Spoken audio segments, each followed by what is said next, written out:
उन्होंने तो इतनी शक्ति थी कि मतलब वो तो भगवान थे हमारे। कर लेने दो इसको, कुछ भी करो जो, मैं तो खुद हूँ, जीतूंगा मैं तो। बहुत सुशील नेता थे वो तो साहब। भेदभाव नहीं था वो लड़ाई थी, इन वोटों की लड़ाई थी, राजनीति की लड़ाई थी। और सबको साथ लेके चलते थे। अजी आज के नेताओं में नहीं है उनका जितना किस्सा। हमेशा गरीबों का साथ देते थे। जी नेता तो नेताजी साहब, राजेश पायलट तो पहले नंबर के नेता थे यहाँ दौसा जिले के। जब देश आज़ाद हुआ तो कई ऐसे नेता थे जो देश में निकल कर के सामने आए, चाहे वो कभी पायलट रहे हों, चाहे वो कभी कोई प्लेयर रहे हों। धीरे धीरे करके उनका राजनीति की ओर रुझान है वो देखने को मिला। उनमें एक नेता थे राजेश पायलट, जो मंत्री बने और काफ़ी हद तक लोगों के बीच उनकी छवि एक किसान नेता के रूप में रही। लेकिन अगर उसके लेकर हम बात करें कि भंडाना गांव में इस समय मौजूद है, क्योंकि राजेश पायलट को गांव काफ़ी प्रिय था, तो यहाँ के जो बुजुर्ग हैं जो राजेश पायलट के समय में थे, उन्होंने काफ़ी उनको नज़रों से सामने देखा है और वो राजेश पायलट की उस तस्वीर को हमारे सामने रख पाएंगे जो उस समय ये अपने जहन में महसूस करते थे। और आज के समय में अगर राजेश पायलट होते तो क्या वो परेशानी होती, किन को वो दूर करते, इन तमाम सवालों पर हम बात करेंगे। उसके लिए हमारे साथ गांव के मौजूद बुजुर्ग लोग हैं जिनसे हम बात करते हैं। सबसे पहले आपका नाम हम जानना चाहेंगे। नाम? मेरा नाम है गाशीलाल। क्योंकि आपने और राजेश पायलट का समय भी देखा है, तो राजेश पायलट को लेकर के आप क्या कहना चाहेंगे? कैसे वो नेता थे, क्या छवि उनकी? गुड नेता थे साहब। उन्होंने तो इतनी शक्ति थी कि मतलब वो तो भगवान थे हमारे। उन्होंने इतनी शक्ति थी कि वो मतलब कहीं भी मतलब चुनाव भी होते थे ना, तो यही करते शांति से, शांति से, मेरी कोई वो नहीं है, मैं आपका हूँ, है मैं जीतूंगा। बैंडवास के अंदर लड़ाई वड़ाई झगड़ा हुआ था, उसमें भी उन्होंने ये कहा, कर लेने दो इसको, कुछ भी करो जो, मैं तो खुद हूँ, जीतूंगा मैं तो। इतने बहुत सुशील नेता थे वो तो साहब। आपने उस समय की लड़ाई की जिक्र की, ऐसी कौन सी वो लड़ाई थी जिसका आपने जिक्र भी किया? वो लड़ाई थी, इन वोटों की लड़ाई थी, राजनीति की लड़ाई थी। लेकिन वो चाहते थे कि मैं तो सब कुछ जानता हूँ, यहाँ का माहौल क्या है, मैं मतलब यहाँ दौसा ने वो बना दिया, उन्होंने बहुत कुछ किया है उनको दौसा के लिए। काफी अनुभवी खिलाड़ी थे वो। अनुभवी खिलाड़ी थे सब। अगर मैं थोड़ा सा उनके बारे में और जानना चाहूँ, कोई किस्सा जो आपने देखा हो उनको सामने से कि यार वाकई ये किस्सा अगर आज के नेताओं में भी क्या आपको देखते हैं वो चीज़ें? अजी आज के नेताओं में नहीं है उनका जितना किस्सा। वो तो बहुत थे साहब। वो तो इतने थे कि वो तो साथ के साथ आदमियों के साथ लग जाते थे, काम करवाते थे और कहते थे कि भाई ये गरीब है, इनका काम करो। ठीक है, लेकिन अगर मैं देखूँ आपका कोई जुड़ा हुआ किस्सा हो उनके साथ में कोई? जुड़ा हुआ किस्सा क्या है मैम, मतलब चुनाव में भी साथ साथ जाते थे, चुनाव प्रचार करते थे। अच्छा, उनके साथ में आप करते थे प्रचार? प्रचार किया है मैंने। किशन भाई था हमारे यहाँ नेताजी प्रधान रहे हैं बैरवा, वो हमारे बरोबर के साथी थे, दिन रात वो रहते थे, तो उनको साथ में मैं भी घूमता था सब। तो कभी राजेश पायलट ने बोला कि आओ चलो यार कभी कहीं घूम घुमा के आते हैं?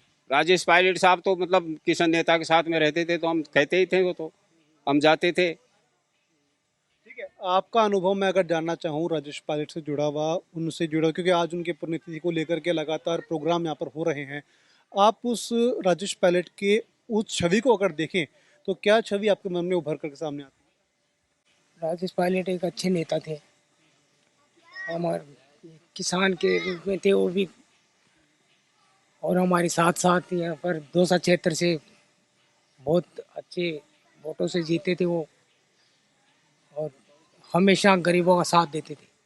लेकिन दौसा को जिस तरह कहते हैं कि किसानों को लेकर के काफ़ी उनके काम थे, वो काफ़ी ज़्यादा बड़े थे, काफ़ी ज़्यादा लोकप्रिय थे, तो क्या आप मुझे कोई ऐसे उनके किस्सा या फिर कोई किसानों को लेकर कोई आम सभा में संबोधन दिया, कुछ आपको याद हो उस समय?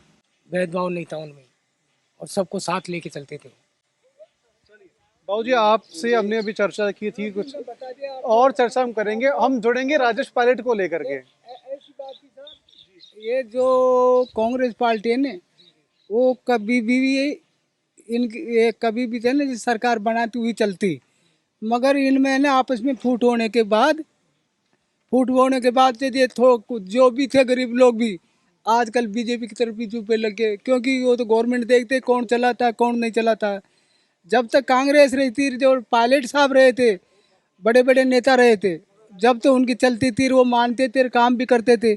आज कुर्सी के लिए ने जो ने जीत जाते हैं 5 साल तक, और 5 साल के बाद मैंने जो यहाँ आके 5 साल तक आके नहीं जानते। जैसे मैं एक फिल्म देखी थी आज का एमएलए, ये वोट है ना, लोग समझते नहीं गरीब लोग, ये वोट है ना, पैसे मिल जाए मगर ये वोट नहीं मिले आदमी का, वोट नहीं मिले बाद कितना कीमती है इसका कोई कीमत नहीं है। काफी बड़ी बात बोल रहे हैं आप। मैं तो चलो ठीक है, इस पे तो हम चर्चा करेंगे, लेकिन मैं चाहूंगा कि राजेश पायलट से जुड़ा हुआ कोई किस्सा आपके जहन में हो। मेरे पास तो किस्सा है नहीं। आपने कभी उनका प्रचार किया हो, उनके साथ में आप रहे हो? प्रचार नहीं, मैं तो खाली इलेक्शन मैंने जो प्रचार के लिए नहीं, मैं सरकारी कर्मचारी था 4th क्लास, तो इसलिए प्रचार तो मैं करता ही नहीं था। मेरे को वोट देना था, जो मैं जाके जिस दिन वोट डलते थे जाके चुपचाप दिया था। कभी आपने राजेश पायलट को संबोधन करते हुए देखा हो, कभी सुना हो आपने? क्या साहब?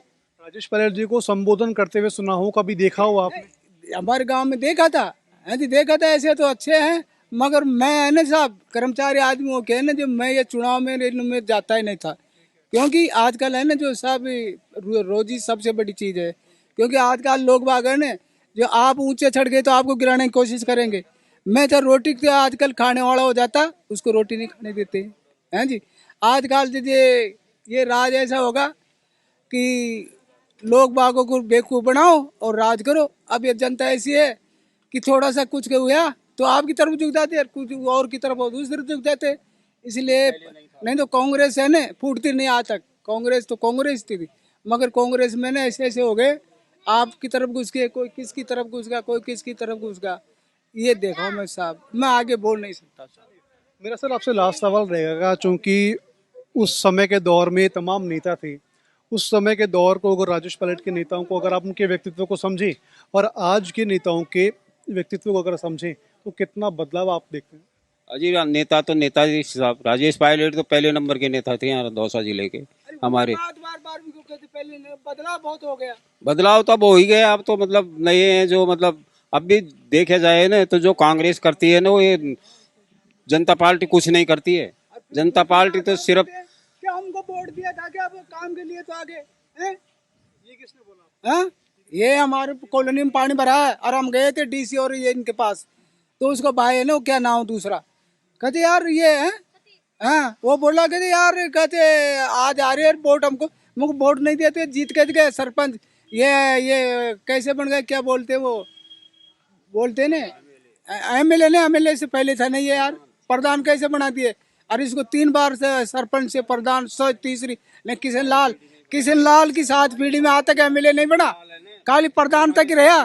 पर इसको एक इलेक्शन में प्रधान वो एमएलए बना दिया। हम क्यों बना दिया कि चलो यार छोटी पूरी कास्ट है इसके साथ, चलो कोई बात नहीं कोई बात। में बरसात के दिनों में कोई निकल नहीं सकता आज भी।